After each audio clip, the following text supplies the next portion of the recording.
Terminada a Guerra da Cisplatina em 1828, o Rio Grande do Sul viveu um período de calma até 1835. A situação política da província sofria a influência da inquietação que reinava em todo o Império, desde a abdicação de Dom Pedro I, ocorrida em abril de 1831. O Marechal Sebastião Barreto Pinto, comandante das armas da província, obrigou Bento Gonçalves a se apresentar à corte imperial. Foi a fim de se defender da acusação de ser elemento perigoso à ordem política. O futuro caudilho Farroupilha voltou prestigiado e conseguiu a demissão do presidente José Mariani, que em 2 de maio de 1834 foi substituído pelo Dr. Antônio Rodrigues Fernandes Braga, o qual infelizmente voltou-se contra os liberais e a própria Assembleia da província. Os rio-grandenses, dominados pelo ideal federalista, exigiam maior autonomia, pois encontravam-se sufocados pela excessiva centralização do poder imperial. A economia rio-grandense, por outro lado, passava por séria crise, motivada por pesados tributos sobre as atividades pastoris e a principiante indústria exportadora de carnes.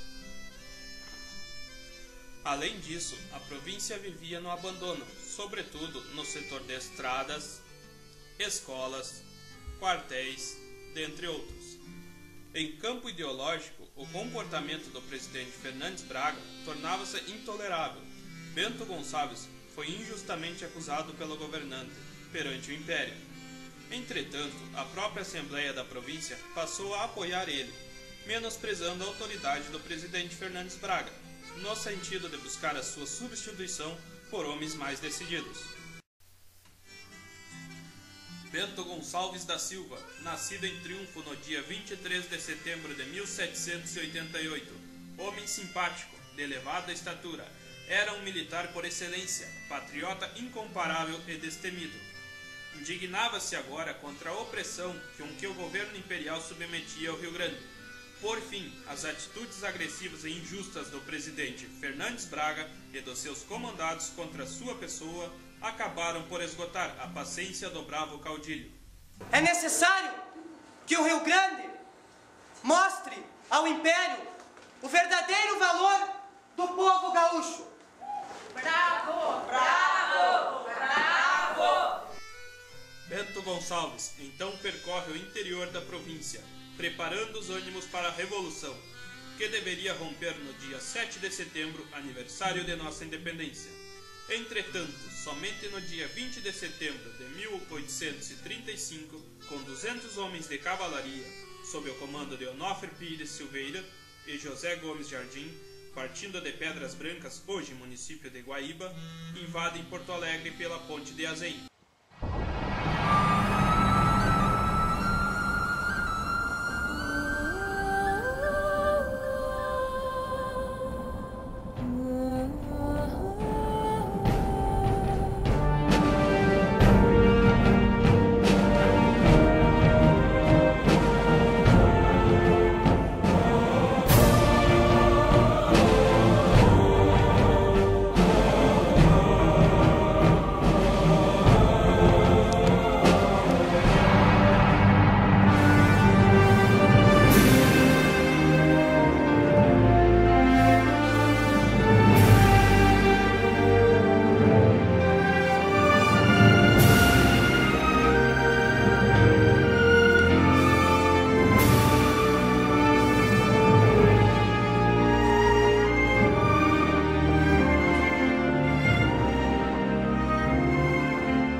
Os liberais são recebidos com grandes aplausos.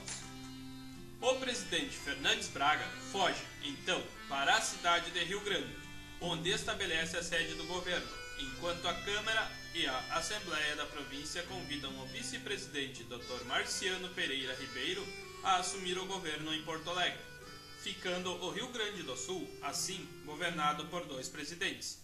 No dia 25 de setembro, Bento Gonçalves entra triunfante na cidade de Porto Alegre e lança uma proclamação.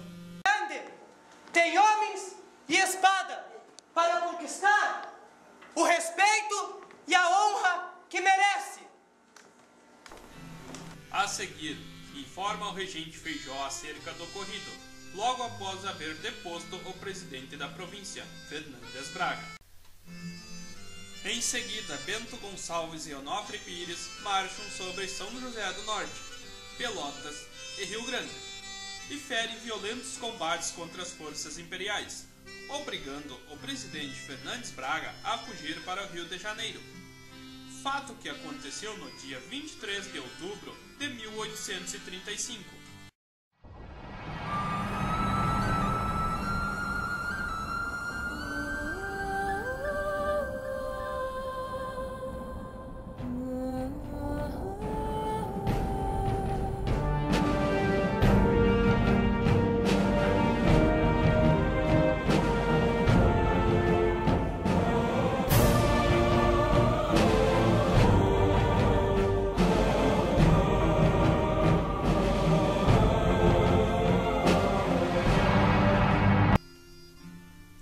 Enquanto isso, a pedido de Bento na carta enviada a Feijó, era nomeado presidente da província o Dr. José de Araújo Ribeiro, filho desta terra, parente de Bento Gonçalves, homem inteligente e culto. Bem recebido pelos revolucionários, Araújo Ribeiro não logrou êxito em tomar posse, em virtude de incidentes ocorridos em torno dos colonos alemães que deviam permanecer afastados na Revolução. Inseguro e descontente, Araújo Ribeiro retira-se para a cidade de Rio Grande, dizendo a Bento Gonçalves: Senhor comandante, Sim, senhor. vou aguardar o desfecho dessas pendengas e a sua decisão aos destinos da província. Junta-se a Araújo Ribeiro a figura de destaque de Bento Manuel Ribeiro, famoso guerreiro e oficial de destaque na deposição do presidente Fernandes Braga. Com este apoio e escorado pelo prestigiado parente Bento Gonçalves da Silva e por outros amigos, assume a presidência da província diante da Câmara Municipal de Rio Grande. Todavia, a atitude de Araújo Ribeiro foi considerada reprovável, pois a revolução já havia sido dada por encerrada por Bento Gonçalves. Os soldados haviam sido despedidos e Araújo Ribeiro convidado a assumir a presidência em Porto Alegre. Bento Gonçalves, tomando conhecimento da queda de Porto Alegre, que voltará às mãos dos imperiais, tenta reconquistar a capital, sendo impedido pelas forças do Império. Entretanto, os farroupilhas vinham alcançando outras vitórias.